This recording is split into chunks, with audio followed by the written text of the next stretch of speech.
Halo teman, jumpa lagi dengan Ko Awang Kagunan, Rahayu. eh Yo kehidupan itu sekarang udah sangat tidak mudah ya. Itu yang aku rasakan. Ya berproses dari 0 tahun sampai sekarang menginjak 50 tahun. Yo aku melihat kehidupan itu makin lama tidak semakin mudah gitu. Ya kita harus menyesuaikan dengan ritme perkembangan zaman yang ada, teknologi-teknologi yang ada. Dan ya seperti yang kita tahu,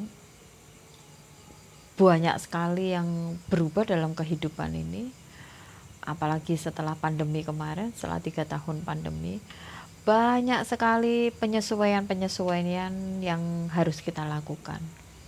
Kita harus belajar lebih banyak, belajar lebih cepat, beradaptasi lebih cepat dari sebelumnya.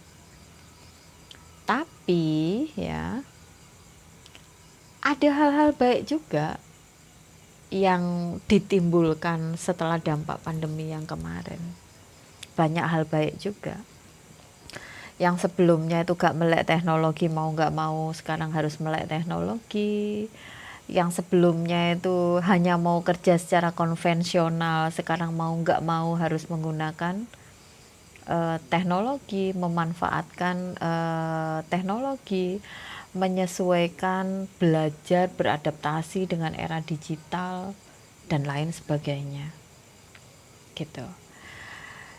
Dan banyak sekali sekarang manusia-manusia yang kelihatan sehat dalam tanda kutip, maaf ya, tapi ternyata di dalamnya remuk, di dalamnya hancur, berantakan. Jadi kelihatan sehat secara fisik ya, secara visual kelihatan sehat, dalamnya itu keropos, jiwanya sakit. Dan itu juga berdampak ya, berdampak psikiater jadi banyak mendapatkan pasien, teman-teman terapis kayak aku juga jadi mendapatkan pasien lebih banyak. Jadi semua itu berimbang. Ada dampak baik dan ada dampak yang kurang baik. Dan bagaimana caranya kita supaya bisa survive, bagaimana caranya kita itu bisa tetap ngalir ya. Ini ibarat lautan, kita itu harus ikut ngalir, ikut arus ya. Tapi kita tidak nggak kintir. Nggak kintir itu boso Indonesia ya apa? Tidak hanyut. Tidak hanyut. Kita tetap bisa fleksibel ya. Kita bisa fleksibel, sefleksibel air ya. Dalam menjalani kehidupan. Kita bisa fleksibel dalam menjawab tantangan-tantangan. Supaya bisa seperti itu. Gimana caranya kita bisa survive? Gimana caranya kita tetap bisa waras di dalam menjalani kehidupan yang sudah seperti ini?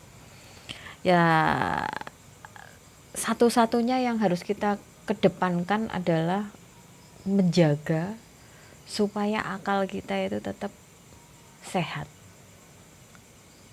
Ya. Ketika akal kita tetap sehat, kita masih bisa punya peluang untuk menjawab semua tantangan. Kita masih punya banyak peluang untuk beradaptasi. Kita masih punya banyak peluang untuk menyesuaikan dengan zaman. Jadi sekarang kesehatan fisik itu penting. Tapi kesehatan jiwa, kesehatan pikiran itu jauh lebih penting. Karena kesehatan jiwa itu bisa, kesehatan jiwa, kesehatan pikiran itu bisa mempengaruhi fisik. Kalau kemarin-kemarin kita batuk gluk, wis bingung. cari obat, cek di rumah ada nggak obat batuk. Kalau nggak ada, ke apotek. Dah, pertolongan pertama tuh minum obat batuk dari apotek, obat yang dijual bebas. Ketika 3 hari batuk nggak sembuh-sembuh, seminggu batuk nggak sembuh-sembuh, udah bingung nih, ke dokter umum. Setelah sampai ke dokter umum nggak sembuh-sembuh, bingung lagi, ke dokter spesialis. Melakukan treatment ini, treatment itu untuk mengatasi batuknya yang nggak sembuh-sembuh.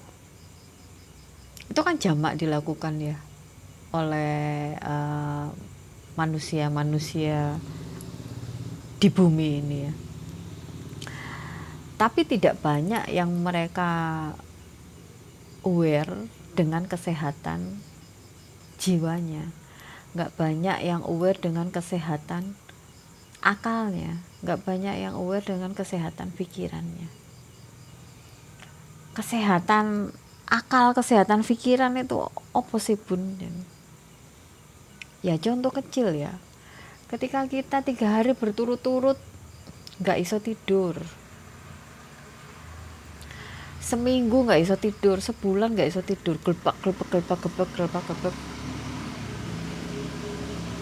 Lah kalau orang-orang yang nggak iso tidur itu kan, aku kok nggak iso tidur sih, tapi kan tidak bergerak. Kadang-kadang itu malah ke apotek beli obat tidur. Tidak dicari akar permasalahannya kenapa dia nggak bisa tidur. Merasakan resah, merasakan kecemasan, merasakan ketakutan. Beberapa hari merasakan cemas, beberapa hari merasakan keresahan, beberapa hari merasakan ketakutan yang dia tidak ketahui sebabnya. Kenapa kok tiba-tiba cemas? Kenapa tiba-tiba merasa takut? Ya, kenapa tiba-tiba merasa tidak nyaman? Nah, biasanya kan orang-orang itu kok aku nggak enak yo, hatiku nggak enak ya, pikiranku kok rasanya nggak enak ya. Tapi kan tidak bergegas.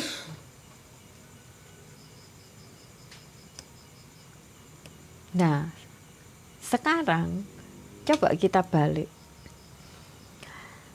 Ketika kita lebih aware, ketika kita memberikan perhatian lebih kepada kesehatan akal dan kesehatan pikiran atau kesehatan jiwa kita. Ketika nggak enak tidur, nggak bisa tidur, cemas, takut, dan segala macam, segera cari penyelesaian. Bisa ke psikolog, bisa ke dokter jiwa, bisa ke terapis kayak aku juga. Cari akarnya, jangan hanya dimasukin obat, cari akarnya. Kenapa kok nggak bisa tidur, kenapa kok nggak nyenyak tidurnya, kenapa nggak jenak tidurnya, kenapa ada rasa kekhawatiran, ketakutan, kenapa ada rasa nggak nyaman. Cari sampai akarnya. Lah ketika sudah dicari sampai akarnya, sudah menemukan nih, ini titik permasalahannya dan diselesaikan titik permasalahannya, ya otomatis semua permasalahan yang lain itu akan mengikuti.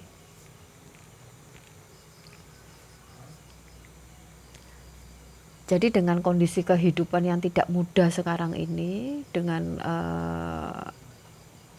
persaingan yang tidak mudah seperti sekarang ini, untuk bisa selamat ya, untuk bisa hidup kita itu lebih tegap,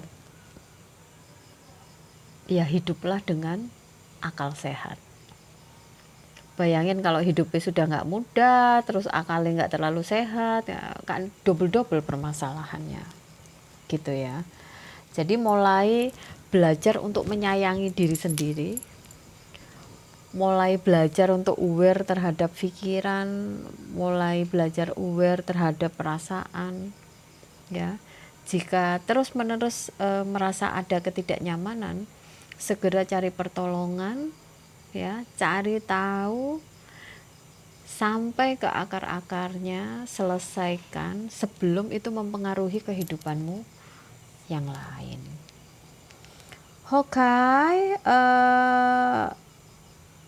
semoga terjawab Semoga bermanfaat. Rahayu. Dadah.